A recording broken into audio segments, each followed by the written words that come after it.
জলবায়ু পরিবর্তন বাংলাদেশের পাখিদের জীবনকে করছে বিপর্যস্ত। তাদের আবাসস্থল এবং পরিযায়নের ধরনে নিয়ে আসছে উল্লেখযোগ্য পরিবর্তন। আজকে আমাদের আয়োজন খুরুলো পেঁচা পাখিকে নিয়ে।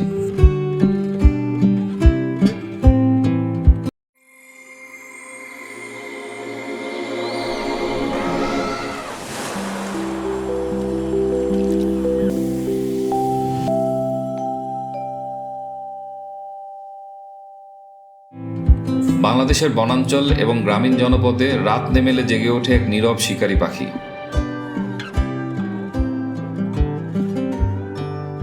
পরিচয় করিয়ে দিচ্ছি আমাদের দেশের অন্যতম আকর্ষণীয় নিশাচর পাখি খুরুলো পেঁচার সঙ্গে। পাখিটির বৈজ্ঞানিক নাম অ্যাথেনে ব্রামা। এটি পেঁচা পরিবারের একটি ছোট আকারের প্রজাতি। সাদা ফোঁটাযুক্ত পালক এবং উজ্জ্বল তীক্ষ্ণ দৃষ্টির চোখ তাকে সহজেই আলাদা করে চেনায়। রাতের অন্ধকারে নিঃশব্দে শিকার ধরতে অনন্য দক্ষ এক শিকারী এই পাখি। এই পেঁচা খোলা বনভূমি, কৃষিজমি, পুরনো ভবন, এমনকি শহরের প্রান্তিক এলাকাতেও বসবাস করে। বাংলাদেশে প্রায় প্রতিটি অঞ্চলেই এদের দেখা যায়। খুরুলো পেঁচা সুযোগ সন্ধানী শিকারী। এদের প্রধান খাদ্য পোকামাকড়, ছোট স্তন্যপায়ী প্রাণী এবং সরীসৃপ।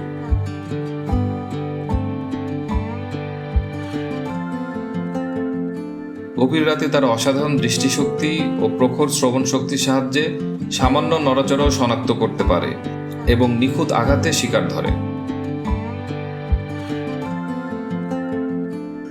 এরা সাধারণত গাছের ফাঁপা কাণ্ড, পুরনো ভবনের ফাঁকা জায়গা কিংবা অন্য পাখির পরিত্যক্ত বাসায় ডিম পাড়ে।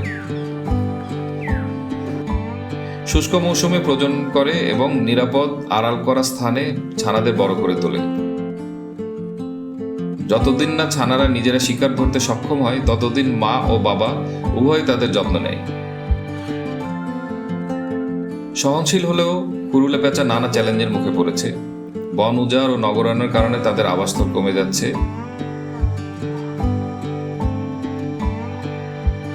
পুরনো গাছ এবং ভবন ধ্বংস হয়, উপযুক্ত বাসা বাঁধার স্থান হ্রাস পাচ্ছে।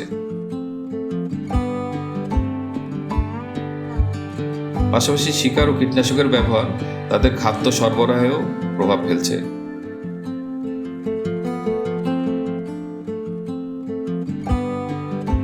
আন্তর্জাতিক প্রকৃতি সংরক্ষণ সংস্থা IUCN এই প্রজাতিকে লিস্ট কনসার্ন বা ন্যূনতম ঝুঁকিপূর্ণ হিসেবে তালিকাভুক্ত করেছে।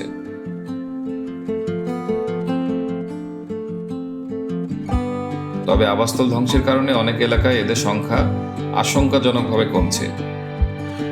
প্রাকৃতিক বাসস্থান সংরক্ষণ, পেঁচা সম্পর্কে সচেতনতা বৃদ্ধি এবং বাসা স্থাপনের জন্য আউলবক্স স্থাপন, এসব উদ্যোগ এই প্রজাতিকে রক্ষা করতে সহায়ক হতে পারে।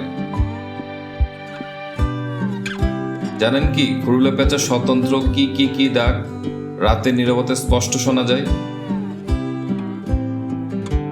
এছাড়া দিনের বেলায় কখনো কখনো তাদের রোদ পোহাতে দেখা যায়। রাতে শিকারের আগে শক্তি সঞ্চয়ের এক মজার অভ্যাস এটি।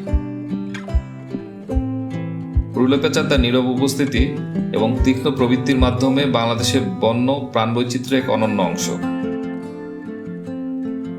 তাদের আবাসস্থল রক্ষা ও সচেতনতা বৃদ্ধির মাধ্যমে আমরা নিশ্চিত করতে পারি এই নিশাচর শিকারী আমাদের প্রকৃতির বুকে আরো অনেক সময় ধরে টিকে থাকবে।